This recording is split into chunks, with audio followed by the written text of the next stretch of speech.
राजस्थान के जयपुर से एक रोंगटे खड़े कर देने वाली खबर सामने आई है, जिसे सुनकर आप भी हैरान रह जाएंगे। यहाँ युवक ने अपनी पत्नी को रस्सी से गला दबाकर सिर्फ इसलिए मौत के घाट उतार दिया क्योंकि वह उसे बाथरूम में टॉवल नहीं दे पाई थी। हत्या करने के बाद उसने पत्नी के फोन पर 30 कॉल किए थे। बाद में अपने ससुर को फोन करके कहा वो फोन नहीं उठा रही है। मानसरोवर थाना पुलिस ने आरोपी ऋषिराज को रिमांड पर लेकर पूछताछ शुरू कर दी है। दरअसल बुधवार की दोपहर ऋषिराज अपने घर पर आया था। उस समय उसकी पत्नी शिखा सिलाई कर रही थी। वह सीधे जूते पहनकर कमरे में आ गया। तब शिखा ने उसे जूते बाहर उतारकर हाथों को सैनिटाइज करने के लिए बोला। इससे ऋषिराज नाराज हो गया और दोनों के बीच में कहासुनी हो गई। तभी ऋषि मारपीट करने लग गया। इस दौरान उनके दोनों बच्चे ट्यूशन गए हुए थे। दोनों के बीच में काफी देर तक बहस होती रही। ऋषिराज मारपीट करने के बाद गुस्से में बाथरूम में चला जाता है, तो वहीं शिखा पिटने के बाद एक कोने में बैठ जाती है।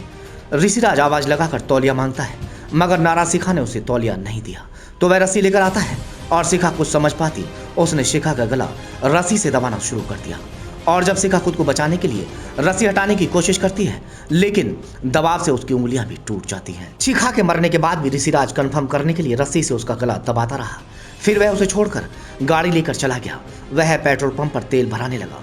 गुमराह करने के लिए तभी उसने शिखा के मोबाइल पर लगातार 30 फोन किए, जिससे किसी को शक न हो जाए। ससुर विष्णु को फोन करके बोला कि शिखा का फोन नहीं उठ रहा है।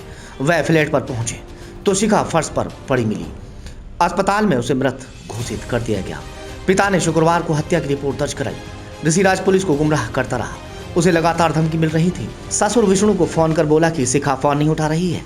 वे फ्लैट पर पहुंचे तो शिखा फर्श पर मृत पड़ी मिली, जिसके बाद उसे अस्पताल ले जाया गया, जहां डॉक्टरों ने उसे मृत घोषित कर दिया। जिसके बाद शिखा के पिता ने शुक्रवार को हत्या की रिपोर्ट दर्ज कराई। इसी बीच ऋषिराज पुलिस को गुमराह करता रहा कि उसे लगातार धमकी मिल रही थी।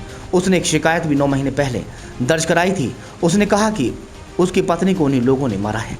शिखा के गले व शरीर पर चोट के निशान से पुलिस को शक हुआ। फॉरेंसिक रिपोर्ट गले में के निशान मिले, फर्श पर भी दोनों के पैरों के निशान मिले। सख्ती से पूछताछ हुई, तब कहीं जाकर मामले का खुलासा हुआ।